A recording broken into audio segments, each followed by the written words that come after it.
Gracias. Antes de comentar los factores que favorecen la progresión de la enfermedad renal crónica, es importante conocer que la función renal no se mantiene estable a lo largo de la vida de un individuo.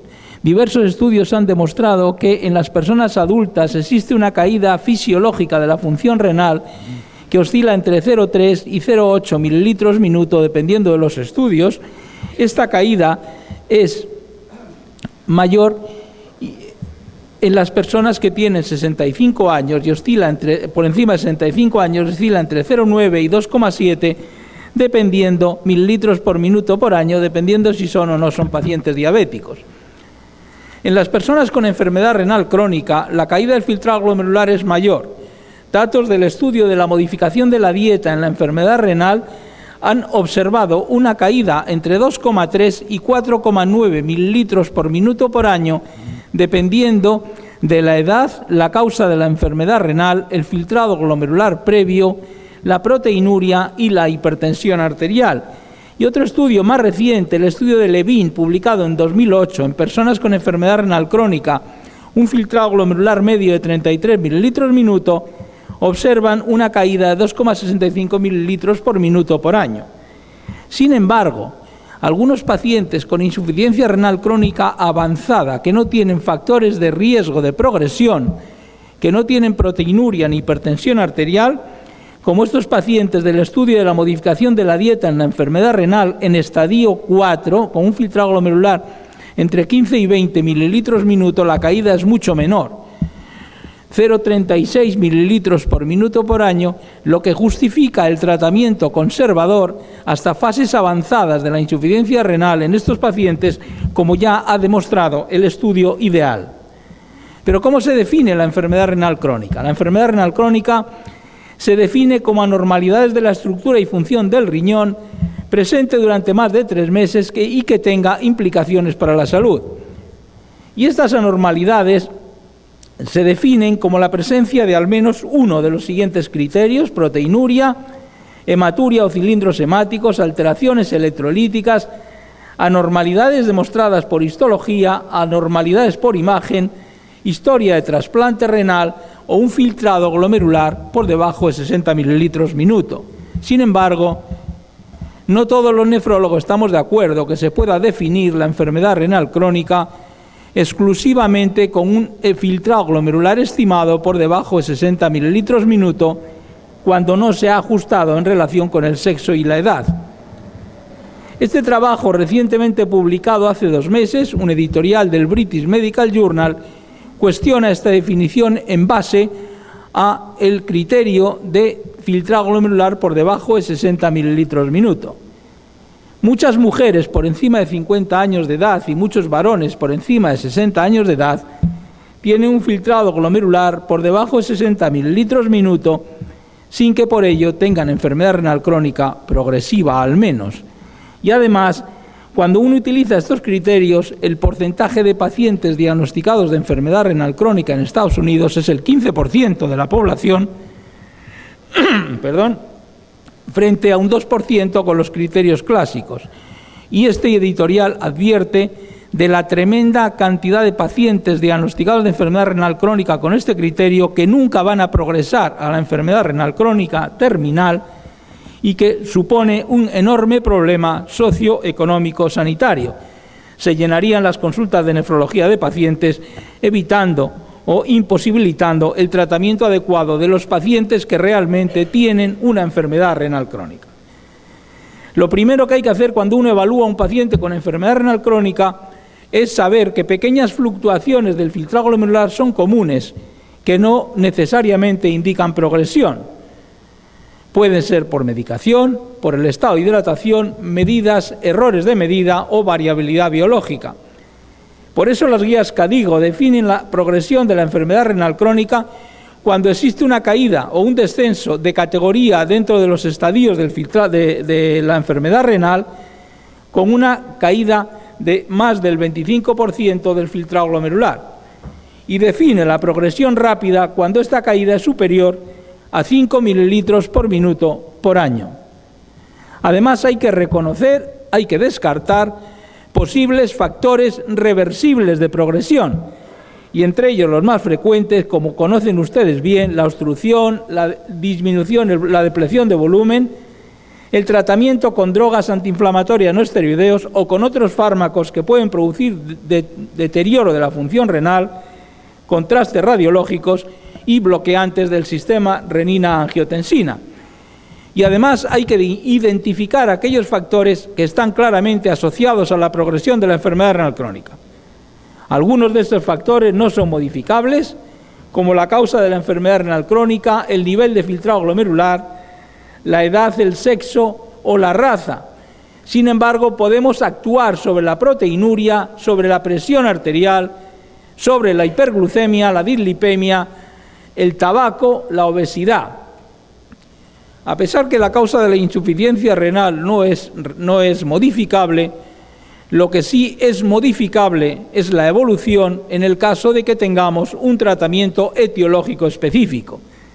Por lo tanto, la primera intervención del nefrólogo es un diagnóstico exacto y certero de la causa de la insuficiencia renal para poder tratarlo adecuadamente, un tratamiento etiológico que es el mejor tratamiento para prevenir la progresión de la enfermedad renal crónica. Existe una enorme, y hemos hablado a lo largo de esta mañana, una enorme cúmulo de evidencia que demuestra que la hipertensión arterial es un potente factor de progresión de la enfermedad renal crónica. Sin embargo, lo que no está tan claro es cuál es el objetivo de presión arterial capaz de reducir o frenar esta progresión. Datos del estudio de la dieta, el estudio de la modificación de la dieta en la enfermedad renal, publicado ya hace más de 20 años, demostraban que en los pacientes con proteinuria superior a 1 gramo al día es preciso el control estricto de la presión arterial con cifras por debajo de 130 a 80 milímetros de mercurio para reducir la progresión de la enfermedad renal.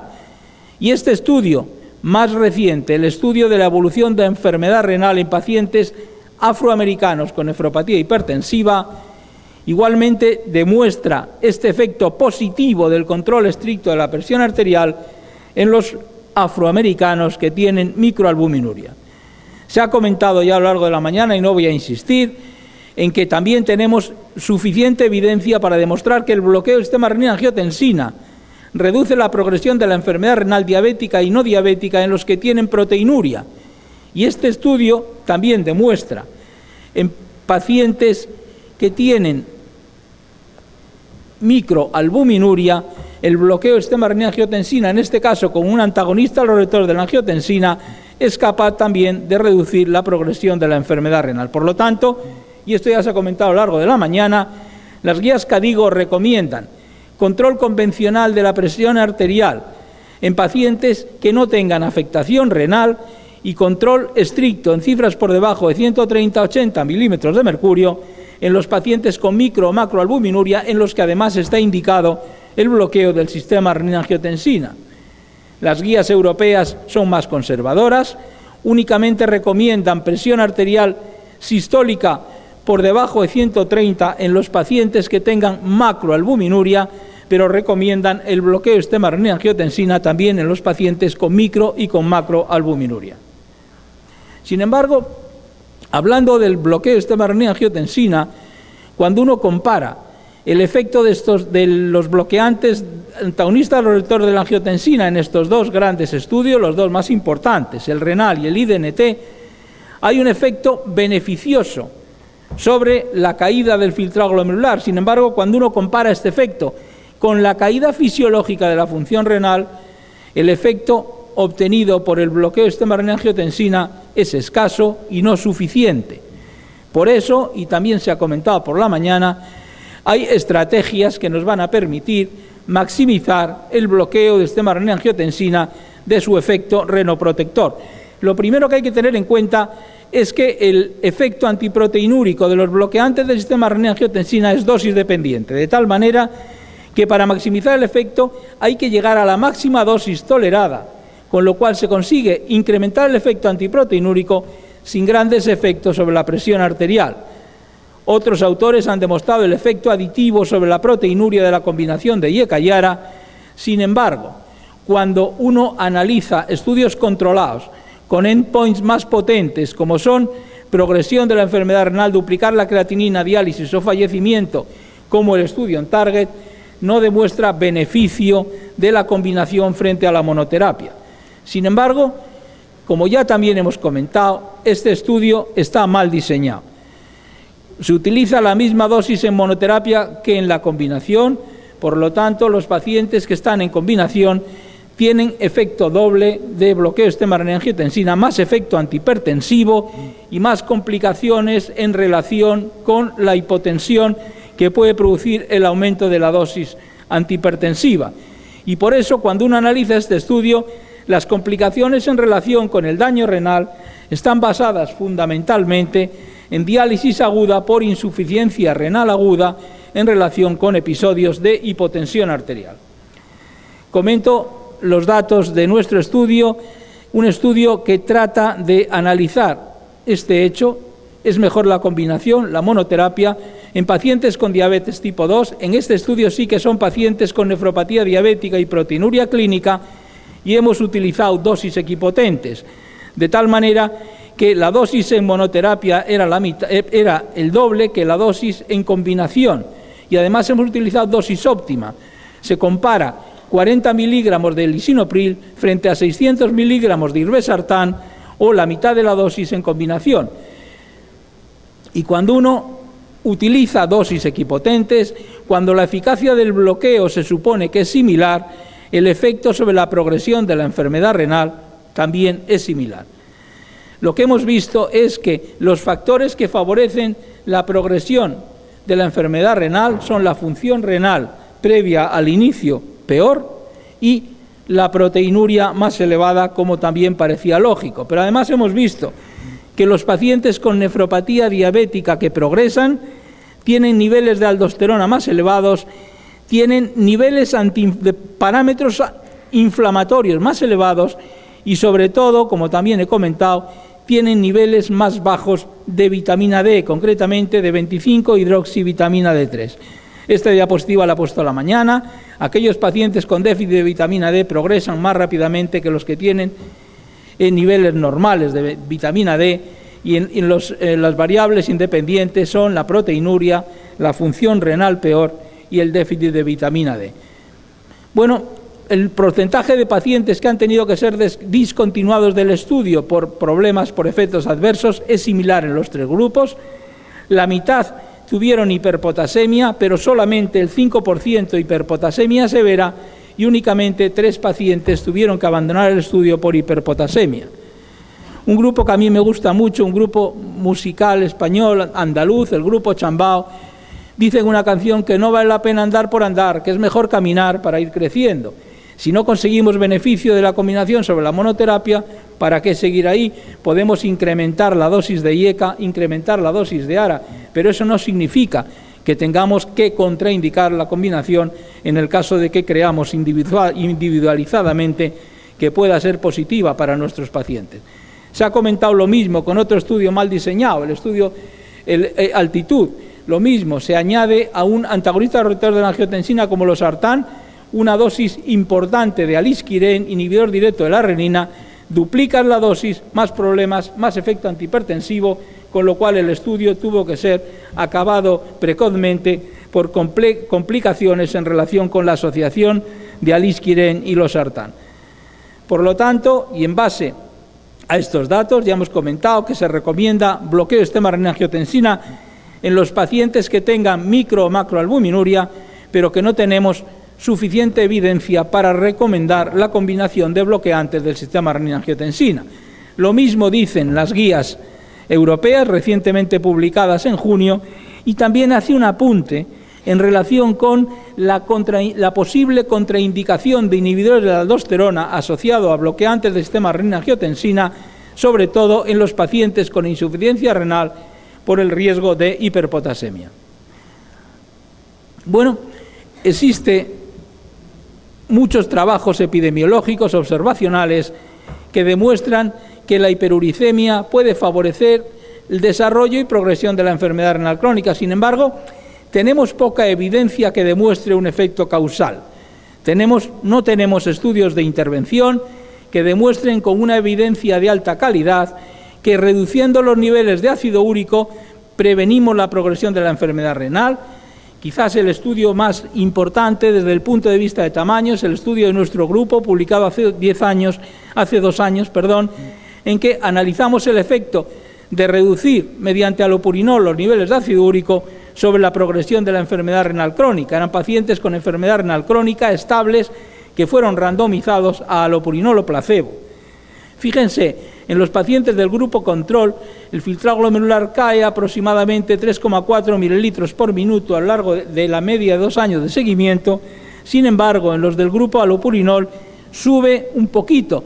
Estas diferencias son significativas. Y además, hemos visto que el tratamiento con alopurinol en la población con enfermedad renal crónica es capaz de reducir el riesgo cardiovascular en un 70%. ¿Qué papel juega la corrección de la acidosis en la progresión de la enfermedad renal crónica? Este quizás es el único estudio randomizado, también publicado creo que hace 3 años, en el que se analiza el papel de corrección de la acidosis con bicarbonato sobre la progresión de la enfermedad renal crónica. También es un estudio no ciego. Se randomizan 134 pacientes que tienen un filtrado glomerular entre 15 y 30 mililitros minuto y un bicarbonato por debajo de 20. Una media de alrededor de 2 gramos al día de bicarbonato consigue corregir la acidosis significativamente frente al control. Y lo que es más importante, aquellos pacientes en que se ha corregido la acidosis con bicarbonato progresan mucho menos a la enfermedad renal terminal que aquellos que no se les había corregido la acidosis. Fíjense, 33% de los pacientes que permanecen acidóticos progresan a la enfermedad renal terminal frente a solo un 6% de los que están tratados con bicarbonato. También sabemos que el tratamiento con que la homocisteína es un factor emergente de riesgo cardiovascular. Sabemos que la homocisteína se aumenta en la población con enfermedad renal crónica y lo que intenta también este estudio reciente randomizado es en pacientes con diabetes tipo 2 y nefropatía diabética analizar el papel que el tratamiento con complejo vitamínico B y ácido fólico, que es capaz de reducir los niveles de homocisteína, el papel que tiene sobre la progresión de la enfermedad renal y el riesgo cardiovascular. Este es el estudio DIVINE, publicado en JAMA, 238 pacientes con nefropatía diabética, tratados con complejo B, incluyendo ácido fólico, vitamina B6 y vitamina B12, y frente a placebo.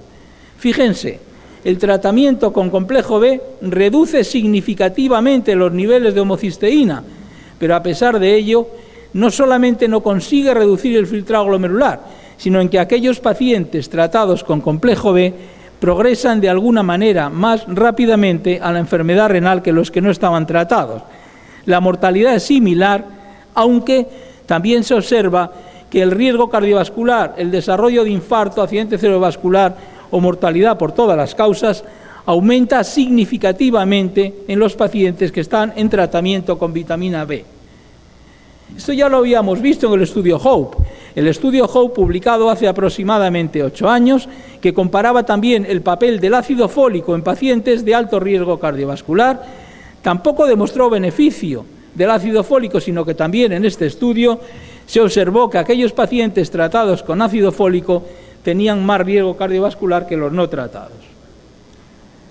Simplemente un segundo para hablar de los 2 nuevos marcadores de progresión de la enfermedad renal crónica. La hormona fosfatúrica, el FGF23, el factor de crecimiento fibroblástico 23, que aumenta de modo excepcional en la población que tiene enfermedad renal crónica. Se ha asociado a hipertrofia ventricular izquierda y a incremento del riesgo cardiovascular. Quizás tiene más importancia su correceptor, el cloto.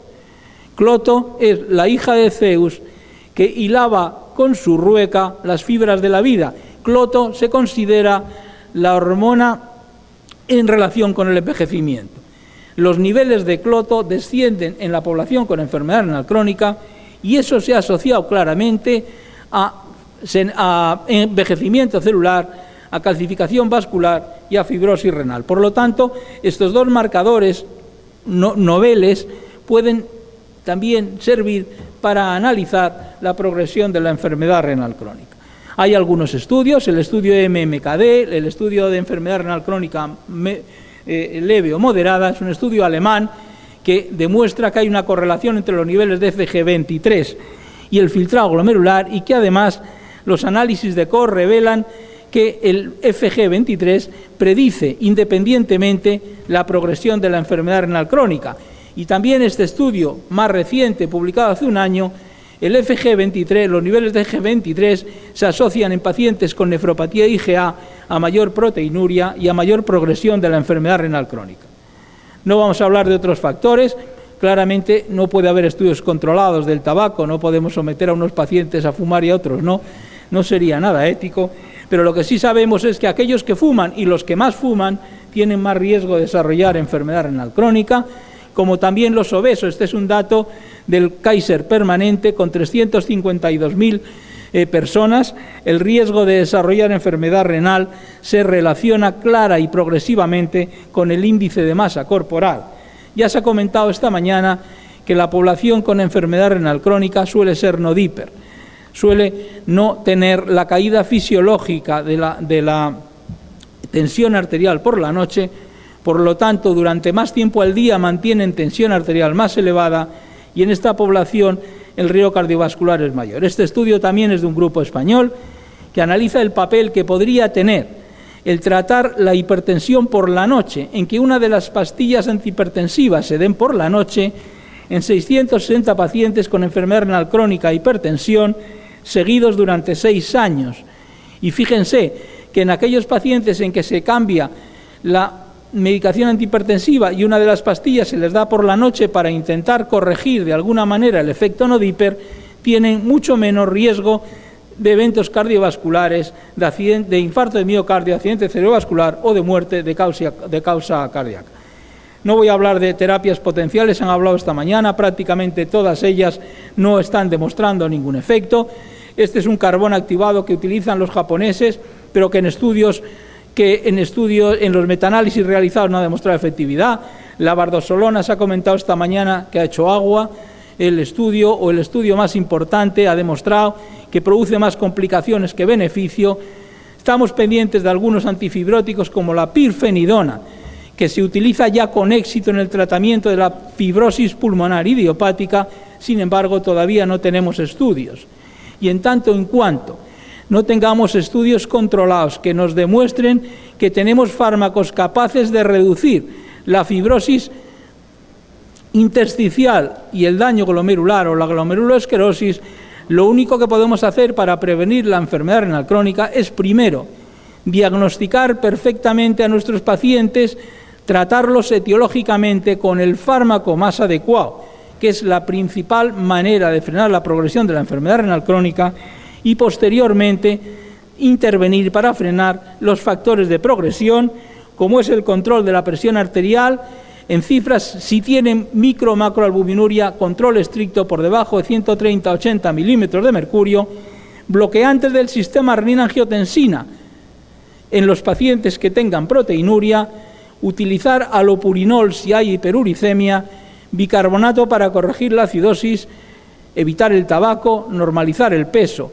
No he comentado, pero ya hay estudios como el estudio SHARP que demuestra también un beneficio, sobre todo cardiovascular, en el tratamiento de pacientes con enfermedad renal crónica y colesterol LDL elevado, el tratamiento con estatinas, normalizar el fósforo, dar una pastilla antihipertensiva por la noche, y aunque no hay estudios de intervención que confirmen este dato, sí que tenemos estudios de asociación, como decía esta mañana, que nos permiten decir que es razonable y lógico normalizar los niveles de vitamina D nativa, de 25-hidroxivitamina D, lo cual probablemente permita reducir la progresión de la enfermedad renal crónica. Muchas gracias.